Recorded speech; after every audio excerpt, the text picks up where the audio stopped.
I tried to pick, as I was preparing for this talk today, I really tried to pick some questions that I have either been asked over the years or that I am frequently asked now. And like I said, I hope that this gives you, some ideas or answers, some questions that maybe you've had as well. Yeah, we can go to the next slide. So, I just, as my disclosures, I do some speakers work and consulting for GlaxoSmithKline and do some expert witness work, but nothing is relevant to the talk today. You can go to the next slide, Sue. So I'm going to, as I discussed, review some of the most common questions asked about gynecologic cancers.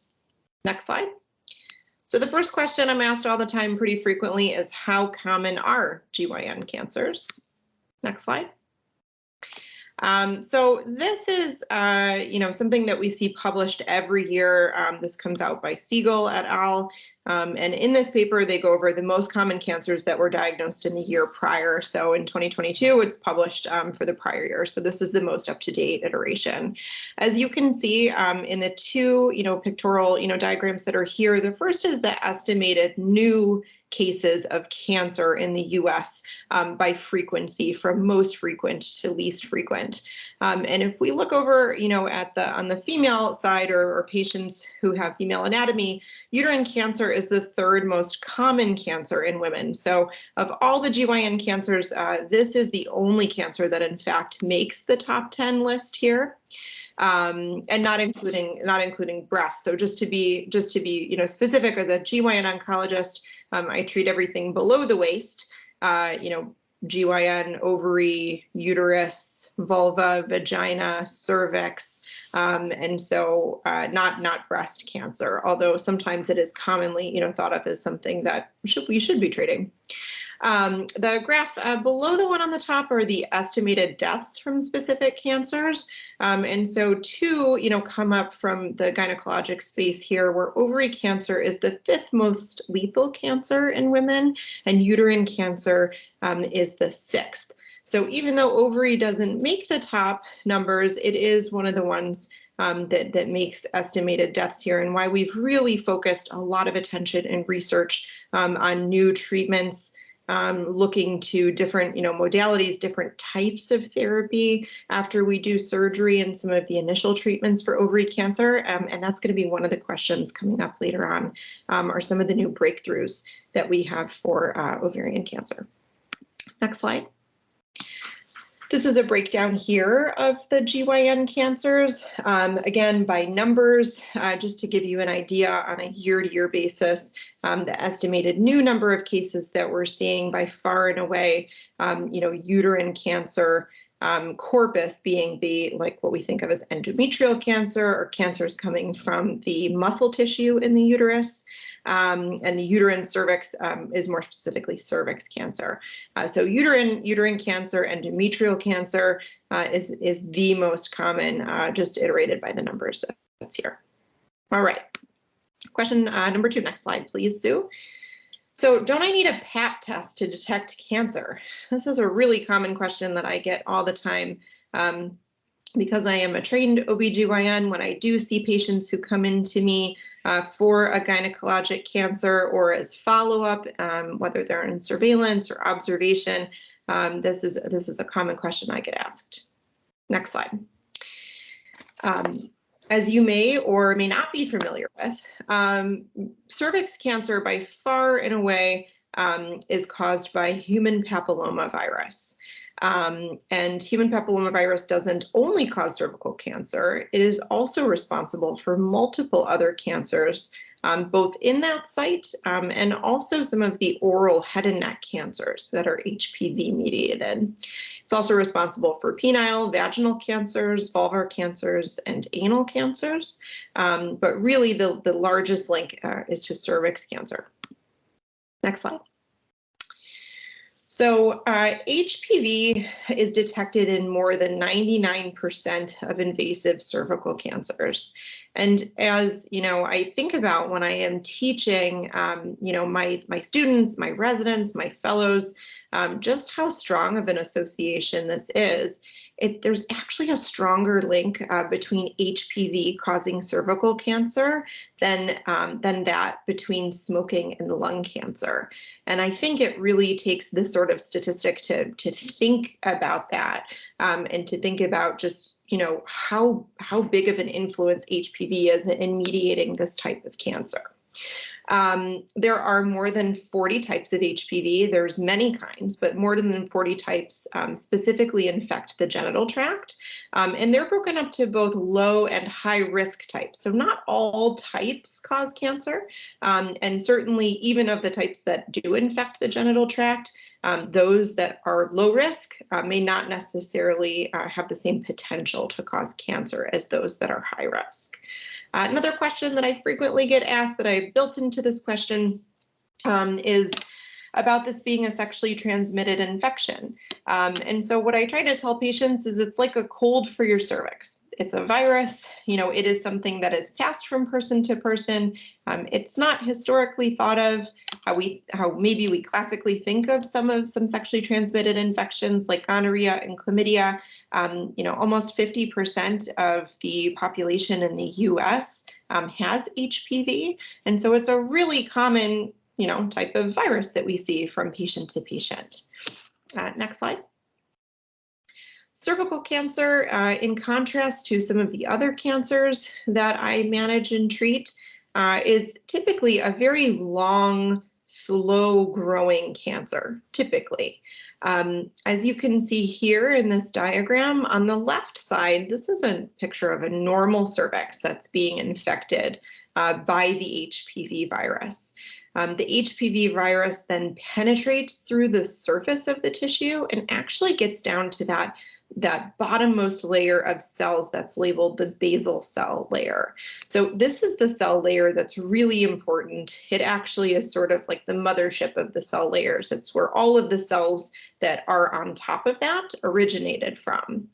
So HPV gets all the way down into this basal cell layer, and once it's infected, in the middle part of the diagrams here, as indicated by the red little circle that's within the nucleus of the cell, the other circle that's inside of the square, you can see that as those cells go on to reproduce to make more cells, that then they have that viral material within them.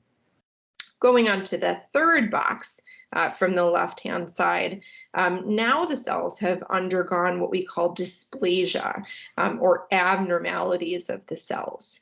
Once the cell is then abnormal, identified by the purple circle that's inside of these cells, they become precancerous when it's affecting the entire layer of tissue that's there. And then the last box on the right is once these abnormal cells have broken through that once sort of really tight, nice, sturdy layer of basal cells, that's when the definition of cancer happens. It becomes invasive. It's broken through what we call that basal cell layer to go on and invade other tissues. And so this process is not something that happens overnight. It's not something that happens in months. It is something that happens over a very long period of time. We think somewhere in the range anywhere from 3 to 7 years process, depending on where patients are in those respective boxes. Next slide. So cervical cancer screening, that is sort of the new lingo, the new terminology. Historically, we used to call everything a pap smear. And now, the new term is cervical cancer screening. And why is that? So we don't perform this test yearly anymore. We've found that frequent testing leads to unnecessary procedures. What we are doing is something where we check HPV first. So historically, we would take that little brush, swab somebody's cervix, get some cells on the brush, and then we'd look at them under the microscope and determine if a patient had anything that looked abnormal. And by we, I mean the very specialized cytopathologists who are trained to look at these things. Then about 10 years ago in 2012, we started doing something called co-testing, where we were doing a pap smear Plus, we added in an HPV test for patients who were 30 years or older, stopping screening at age 65. And so we would use those two tests together, but they would be done at the same time. I'm going to move on to the next slide just to get into the most recent iteration of the guidelines and recommendations. And so this is a table here. There are some slightly similar but also different cervical cancer screening guidelines published by the United States Preventative Services Task Force in that middle column, and on the right, the American Cancer Society. And so the American Cancer Society in 2020 published a paper recommending HPV testing. So we do an HPV test first. If that test is negative, that's the only test that's done. If that test is positive, we then do a pap smear on the back end and take a look at the cells to see if they're truly abnormal or if HPV is just the only thing that's present. And so there's been some adjustment to these things. Whether we are doing testing, every 5 years is the preferred recommended test from the American Cancer Society. That's that primary HPV test. Or whether we're still allowing some co-testing, doing both of those tests every 5 years. Not every institution across the United States has adopted this primary HPV test first. It is safe. And it does help to improve, the detection of precancerous conditions of the cervix, while limiting the number of procedures that patients need to have, whether that's something called colposcopy, where we take a look at somebody's cervix using a very specialized scope, and possibly need to take biopsies, and then maybe even proceed to needing to do a larger biopsy either in the office or the operating room. So these are some relatively new guidelines in the last couple of years that are coming out, and currently the United States Preventative Services Task Force is doing a revision of these guidelines, and so they just took a comment that was open to the public about some comments about these types of things and transitioning towards doing an HPV test, primary HPV, and they haven't yet come out with their publication for their guidelines. So we're all eager to see what they're going to have to say and if they agree with the American Cancer Society. Okay, next slide. Question number 3. If I haven't had the HPV vaccine, should I get one? Next slide. This is the dosing schedule that's published by the CDC, which is age dependent.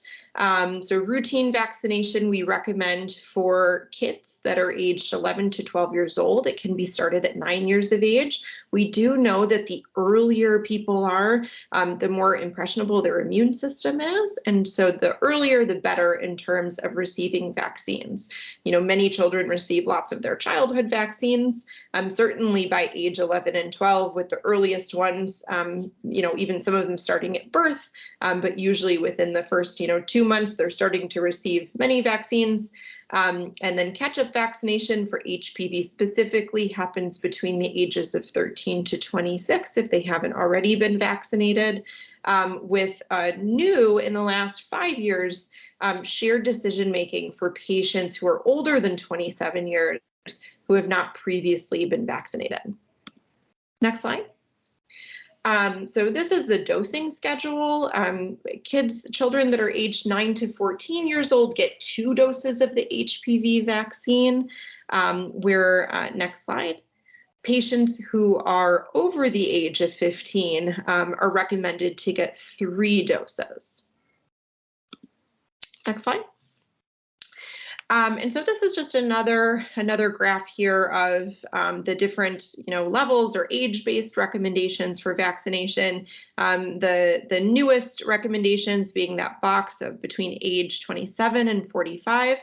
And what we mean by shared clinical decision making is speaking with your physician to see if there would be any benefit. Right now, patients who have had precancerous lesions that are, undergoing treatment for those, there may be a benefit to vaccinating those patients up to the age of 45, and over the 45, 46 and older, the vaccine is not currently licensed for use in this age group. but there is potentially, some benefit in patients who are ages 27 to 45. Okay, next question. Question 4. Cancer runs in my family, so what testing should I get? This is a great question. Next slide. So just to review and highlight some of the importances of genetic testing. So there's a few kinds of testing that fall under that bucket or header of genetic testing. There's germline testing. This is classically testing that's performed, can be done with a blood test. It can also be done with a cheek swab, depending on the test, and is used to determine whether there's a genetic condition that runs in the family and can be passed on to children in that family. Also, patients can learn risk for other cancers to implement cancer prevention strategies. So that's testing that runs in families. On the flip side of that, somatic testing specifically is testing that's done on the cancer cells in the tumor itself. So the reason we do this is to look for any targetable areas within this tumor that there might be treatments that would be beneficial for patients. Certain mutations can impact prognosis, and we also can use this to look for eligibility for clinical trials that might not, be approved through the FDA currently, but we're testing, to see if use of a certain medication with a specific mutation helps to yield improved results. Next slide. So this is just a graphic representation of mutation types. On the left here, I mentioned somatic mutations. These occur in non-germline tissues, meaning not tissues of the egg or sperm. It cannot be passed on from parent to child. It's non-heritable, and it's in the tumor only. On the right side, these are germline mutations. These are present in the egg and sperm. They're inherited. They can be passed down and cause cancer family syndromes. And I'll go over some of those tests. Next slide. So this is germline testing for the BRCA mutations. This is specifically germline testing. As I mentioned, it can be blood or saliva. It's done for all patients who have ovarian cancer. And the reason for that is almost 20% of patients with ovarian cancer are found to have a germline BRCA mutation, so a mutation that potentially runs in families. 1 in 5 patients potentially has this mutation, which is a pretty significant amount of people. Now, the importance of this is patients who have these BRCA mutations can be at risk for other mutations.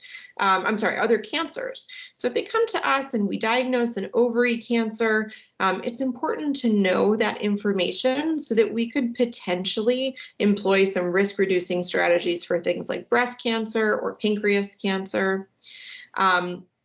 We also know that patients who have a BRCA mutation respond strongly to a specific type of therapy called PARP inhibitors, and I'll talk about that in one of the upcoming questions.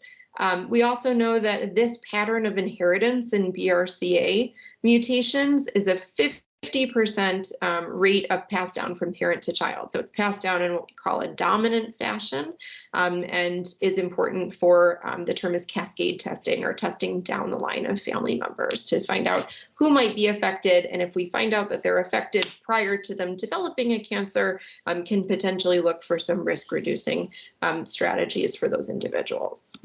Next slide. Homologous recombination testing. This is somatic testing, so just looking within the tumor itself. And what we're looking for are specific types of mutations that are associated with the tumor's ability to repair itself or to heal itself from chemotherapy. It's testing that's done from the tumor cells, so it's no additional blood test or saliva test from the patient. And we know that patients who have either homologous recombination deficiency or who have a somatic BRCA mutation, so a BRCA that's just in the tumor but not in the rest of the patient's cells, we know that they respond strongly to this PARP inhibitor therapy. So that's another, important thing that we need to know. Next slide. Lynch syndrome. So this is that hereditary colon cancer syndrome. There are other types of cancers that are associated with Lynch syndrome. This is another germline type of test that can be done with blood or saliva and can be performed selectively for patients who are at risk.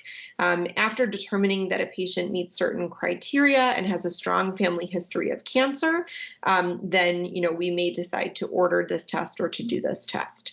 It's not quite as common as BRCA. It's only found in about 2 to 3% of patients who present with endometrial cancer.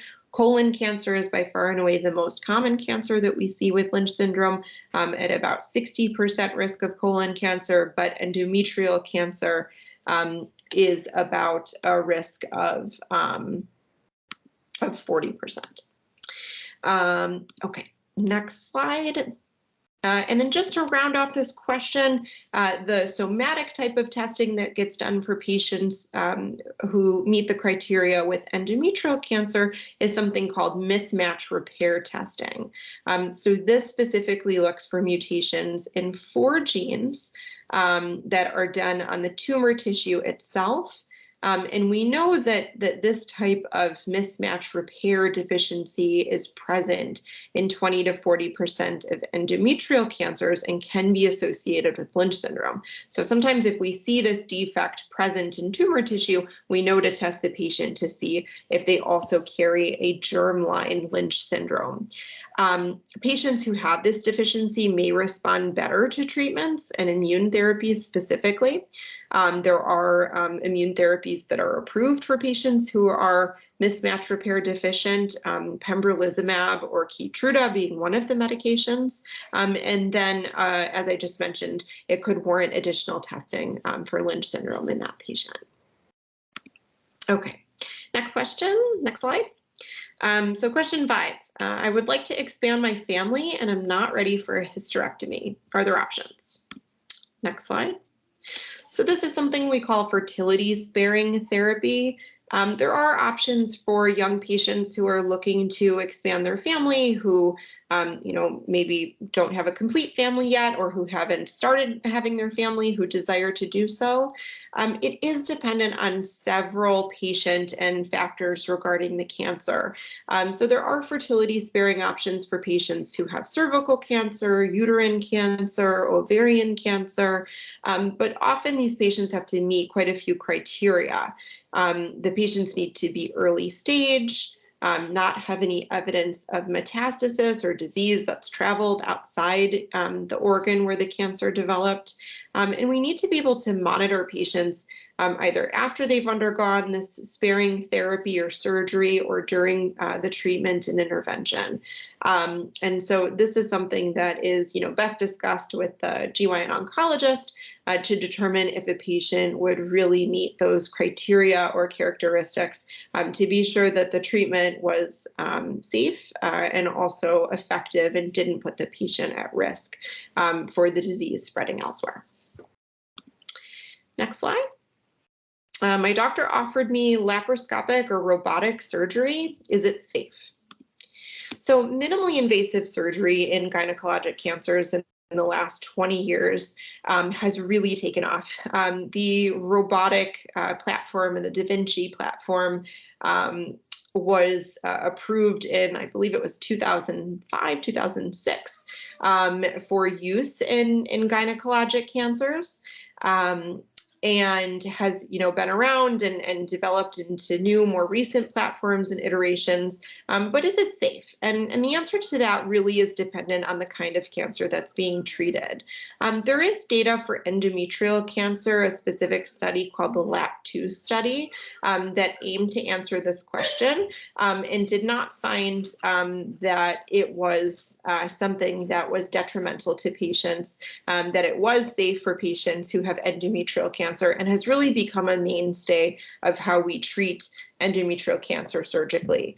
So whether that's through traditional laparoscopy or robotic surgery, it certainly allows patients what could potentially be, a big surgery to be done through small incisions for an improved, faster recovery, decreased risk of blood loss. Many patients go home the same day, and it's safe.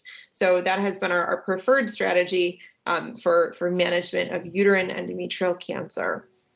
There's limited data for ovarian cancer in terms of advanced stage ovary cancer. Sometimes we refer to this as debulking surgery when we're taking out lots of areas or lots of tissues that have tumors or cancer.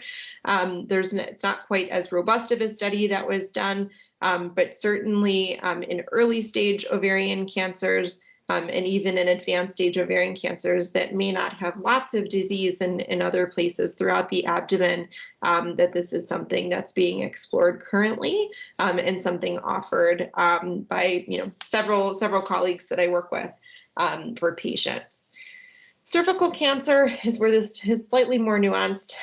So minimally invasive surgery is not being done at this time. There was both a trial called the LAC trial, or laparoscopic assisted surgery in cervical cancer, and also a national cancer database study that was done that actually showed worse outcomes for patients with cervix cancer. However, there's been some debate as to whether this is something that is really dependent on the way that the surgery is being performed. And there's currently a large national trial that's a randomized control trial that's going on to try to answer and address this question, because we do see that minimally invasive surgery does so well for so many patients in the other cancer spaces, that we're trying to elucidate whether it is truly related to the fact if it's cervical cancer, or if there's other factors, and we can go back to doing surgeries for these patients. And it's not for all types and stages of cervix cancer, so it's best to for patients to speak to their doctors about this specific question. Okay, next question. I was told my ovarian cancer was advanced and not curable. Are there any treatments available? Next slide. As you can see here, this is a timeline dating back to 2014. And so this is some of these new treatments that, although 2014 doesn't seem all that new, in the last 5 years, there have been several new approvals for therapies for ovarian cancer. So classic ovarian cancer, we typically treat with a combination of surgery and chemotherapy, chemotherapy being like the treatment that goes through the IV. And after the IV chemotherapy, there is an option for therapy that's orally or a pill, and something called maintenance therapy. And so the initial chemotherapy or the upfront chemotherapy can then be followed by a period of 2 to 3 years of oral chemotherapy that's maintenance. And this has been tested over several different kinds of PARP inhibitors, and have really shown to be very promising in the ovarian cancer space. And so a lot of the type of PARP inhibitor and how long a patient should be on it, or whether a patient qualifies for it, also depends on that genetic testing that we discussed. So that's something that's a good conversation with the GYN oncologist or the medical oncologist who's prescribing the treatment. But as you can see here, this shows both European data and data within the US, that there were multiple new approvals that came through the FDA to use these medicines as this maintenance period of treatment after patients had completed their initial chemotherapy. Next slide.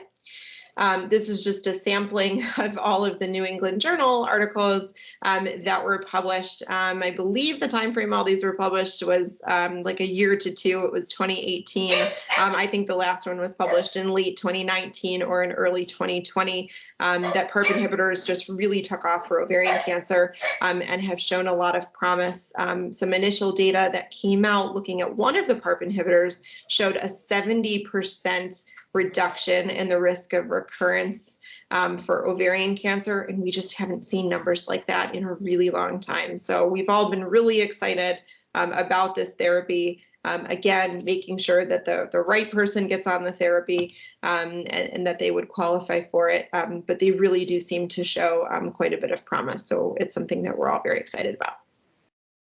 Okay. Question number 8. Next slide, please. Are there strategies to manage surgical menopause? Next slide. So prescription medications for vasomotor symptoms or hot flashes. There are non-hormonal options, and I'm going to talk about the hormones in just a minute. But medications called SSRIs or serotonin, selective serotonin or serotonin norepinephrine reuptake inhibitors. There's a few that are listed here that shows that using these doses of medications that's listed can provide some reduction in the hot flash symptoms that patients were experiencing. We have to be careful when using some of these medications for some of the interactions that can occur. And there's other non-SSRI options such as clonidine and gabapentin that may also have effect in reducing some of the vasomotor symptoms that patients experience after surgery. Especially in patients who are premenopausal, doing a surgery where we're removing the ovaries can produce symptoms of menopause in as little as 24 hours. And so some patients are really severely affected, and then we start to consider some of these options to try to improve some quality symptoms and decrease all of those hot flashes. Next slide, please. So HRT or hormone replacement therapy in GYN cancer survivors. So in the ovarian cancer space, there's limited data, but 2 meta-analyses were published that showed no difference in survival with hormone use. In endometrial cancer, there was a large study that was done and published. This was back in 2006. That was a randomized control trial looking at estrogen replacement after endometrial cancer. There were enrollment issues with the study, so it was actually closed early, but there was an absolute risk of 2% for recurrence. And the incidence of new cancer was low. Patients had been followed for 36 months. So again, not everybody falls into some of these categories, and depending on whether the cancer was diagnosed at an early stage or a late stage, and depending on the degree of symptoms, whether you have a uterus present or not present, a lot of those things we take into account to determine who may be a candidate for hormone replacement therapy. And if not a candidate, then as in the previous slide, there are some other options available as well. Next slide. This is another really popular question that I get, and sometimes I don't get because I know that people sometimes are nervous to talk about it, but it's super important. A lot of patients I have, whether they've had surgery, chemotherapy, radiation, a combination of any of the above, are really nervous about going back to sexual activity after treatment, specifically any sort of penetration after treatment, and what can they do to help that or to limit some of either the pain or discomfort that they're worried that they might experience or that they do experience when they go to attempt sexual activity. Next slide. So specifically related to genito-pelvic pain and penetration disorder, really some of the important keystones are to restore vaginal lubrication and increase vaginal health. And the way that we do that is we try to improve the natural pH to restore the vaginal microenvironment. And so ways to do that are not to do any sort of douching. Douching by far and away clears out all of the bacteria that's there. So the microenvironment that has a balance of good and bad bacteria, hopefully with good bacteria that's predominating the bad. Anytime douching happens, that eliminates all of the bacteria with the potential for the bad bacteria to grow in abundance and then can cause some issues with pH. So by doing this and trying to keep the microenvironment in homeostasis, we can treat atrophy, dryness, and pain. So the mainstays of therapy in this specific disorder are lubrication versus hydration and dilation. And lubrication and hydration are very different. I do have patients frequently who come to me who say, oh, but I'm using lubrication all the time and I just don't think that it's working. So it's important to define, these two terms. Lubrication are liquids or gels that are applied to the outer genitalia to decrease discomfort during sexual activity. Whereas hydration are non-hormonal products that are used several times a week to restore tissue quality and hydration. These are things sometimes I tell patients, like as you would put lotion on your hands to restore moisture and to have your hands feel comfortable, say when it's like winter outside. The hydration idea is just that, right? You're not treating something that's a specific maybe discomfort right at the time, but you're increasing the hydration to the tissue so that when, sexual activity is desired, then adding a lubrication, will help to limit some of the discomfort. Next slide. I apologize for the small text here. This is everything you need to know about vaginal hydration. And so the first column here labels some water-based lubricants to be used with sexual activity. These are the first things I typically tell patients to attempt. They're inexpensive. You can use them with condoms. They're safe to use with dilators.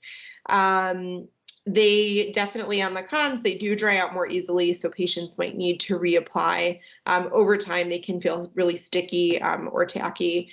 And depending on the product, some can contain glycerin or other types of substances that can increase the risk of urinary tract infections or yeast infections. Some of the brands are listed here. This is by far and away not a comprehensive list. There are many water-based lubricants that exist. The next column are silicone-based lubricants, again, to be used with sexual activity because it's a lubricant, not a moisturizer or for hydration. The silicone-based never dries out. It is compatible with latex condoms, and they can be a little bit more expensive, a little more difficult to wash off, and sometimes can cause staining on clothes or sheets. Some of the products are also listed here. The last column on the right side are moisturizers. These are to be used daily or 2 to 3 times a week for comfort. This helps to moisturize the actual lining of the vagina to make the tissues more pliable, not as stiff, not as thin, not as fragile. A single application could give relief over several days, but it may not. A single application may not do it. It might be regular use that a patient needs. It can also improve the vaginal pH, as we were just discussing, as something that's important. And some of the brands are listed here. So this is, sort of my go-to when I'm talking to patients about really good, vaginal health in terms of discomfort from atrophy. Okay, next slide. Just a little bit more detail about vaginal moisturizers. These are some that are listed here. Replens is a pretty common one. You can buy, at any drugstore. You don't need a prescription for it. It binds to the vaginal lining and hydrates the underlying cells to increase the maturity of the lining of the vagina and to decrease things like bacterial vaginosis or other conditions of the vagina. There was a small study with 40 patients that was done that compared this to estrogen therapy in the vagina. It was a randomized control trial, and the improvement between pain with intercourse and also vaginal irritation, they were equivalent between estrogen and between a moisturizer like this Replens. The vaginal dryness did have better improvement with estrogen, as we would expect. Estrogen is probably by far and away a better, it restores the actual, hormonal, environment to the tissue that's there. But if estrogen is not an option in a patient, Replens, is a non-hormonal option that's safe to use and does have some tested, effectiveness. Hyaluronic acid has some water retention and lubricating properties. And when compared to estrogen, both improved atrophy, or the thinness and dryness, and decreased vaginal symptoms and decreased the vaginal pH. So some of these products have been studied in comparison to probably what is the best thing like estrogen, and do have some effectiveness while being safe. So great to consider. Okay, and then my final question, because I think I was only supposed to talk for 20 minutes, and true to who I am, and I'm very chatty and love to talk to my patients about all of these things for a long time, I have taken much more time than I think I was supposed to. So sorry, Sue, in advance. No worries. No, we are super flexible. This is all great information, so thank you. Awesome. And so my last question that I am frequently asked, or patients come to me to talk about, is, should I participate in a clinical trial? And I think it takes a lot to really understand what clinical trials are. Next slide. So these are research studies that are done to look at treatments or devices to see if they're safe and effective for humans.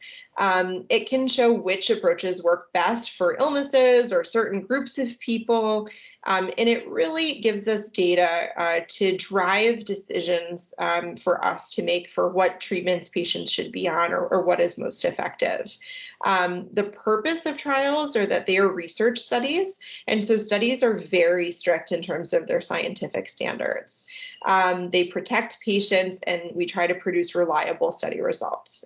We never do any studies that we believe are unethical, as we are always looking for tomorrow's treatment today, is what I tell patients.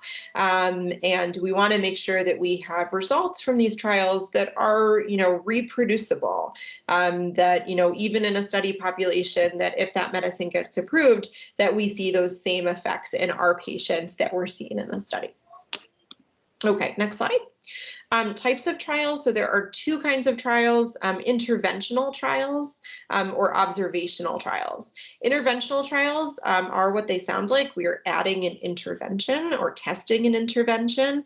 There are potential risks, like side effects from the medicines themselves, but there are also potential benefits, like extending survival, decreasing risk of cancer coming back. Informed consent, or the informed consent process, where we talk to patients about these risks and benefits, goes over that in detail to determine whether it's the right type of trial and whether we recommend for patients to sign up. Observational trials collect things like data or tissue that's already available. Sometimes we use questionnaires or surveys to ask people, their experience or their past history to get information. They're low risk, and they probably don't have much benefit to the individual themselves, but they are things that could lead to new ideas, to future research, to future potential interventional trials. Next slide. The next couple slides are focused on the phases of trials. So as I mentioned, in the first slide of this section, clinical trials are research that are being done to be tested in humans. So many patients come to me and they say, I don't want to be a guinea pig, for a study, and that's totally reasonable, but it's important to think about where this is and how much it's been tested in people, because some have not been tested in people and some have been fairly extensively tested.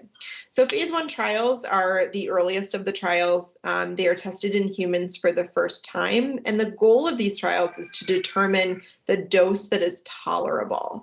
So we don't know how toxic a certain dose is or if it works well. It's not known. High risk in terms of riskiness of joining the intervention, and the benefit isn't known. All participants receive the drug of question, and it's usually open to many cancer types, any prior therapies. Often patients will elect to go to a phase 1 trial when they've tried, many other treatments that haven't worked, and this is sort of like a last resort of something that might have benefit, but response rates, can be lower in this setting. Next slide. So phase 2, so moving right on to that next phase. the dose and the toxicity are known. They've been tested in that phase 1 trial. The goal is testing efficacy. How well does it work in specific diseases, in endometrial cancer and ovarian cancer? The risk is small because it's something that's been tested. We've narrowed down the dose. We know, we're trying to figure out whether it's effective or not. And the benefit is potentially higher because we're honing in on a specific disease. All participants again receive the drug, but it might require additional testing, like blood tests, biopsies, scans, like CAT scans or MRIs. And again, usually some pretty strict enrollment criteria to put patients into those studies. Next slide. Phase 3, so moving right on to the next phase, dose and toxicity are known. The efficacy is known. We found that out in phase 2. And the goal is to have definitive proof before submitting to the FDA for approval and essentially adding this drug to the armamentarium of whatever the specific disease site is. These are randomized. So some people receive the intervention and some people don't. So this also can be referred to as a placebo-controlled trial. Typically in these trials, we take standard of care. So we never jeopardize somebody's cancer outcome by giving them medicine, treatment or no treatment.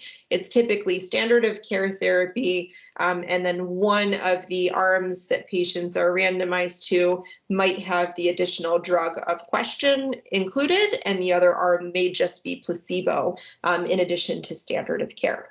So at worst, patients get treated with what they would have been treated with had they not enrolled in a clinical trial. Phase 4, so this is the very last phase. This is after the FDA has already granted approval of the drug, and this is just post-approval observation. So circling back around to do some, post-approval, post-marketing testing to be sure, check on, all of the things that that the trials had tested for and to collect data and observe what was going on. Okay, next slide, and I think that's one of my last slides. So our clinical trials for you. So some of the benefits for patients, access to new drugs, tomorrow's treatment today, right? This might be a treatment that's approved for patients, say 5 years from now, once it's gone through all of these phases and made it to the FDA, and otherwise would not be available outside of a clinical trial. There might be benefit, but the benefit could be unknown. Also, from an altruistic perspective, right, we can advance our knowledge and help future patients have access to novel therapies. But some of the risks with clinical trials are potential toxicities, potential lack of benefit. Again, we don't know the benefit or not benefit. This is part of what's being researched in the clinical trial. Time commitment does not go unnoticed.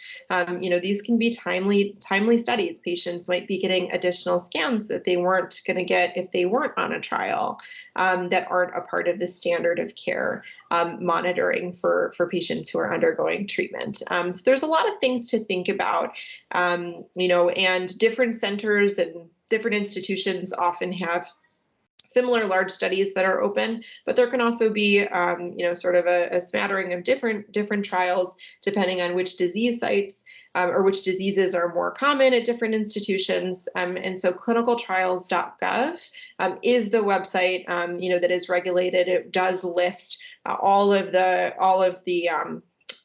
trials that are available both inside and outside of the US. You can select for disease site. You can also select for location.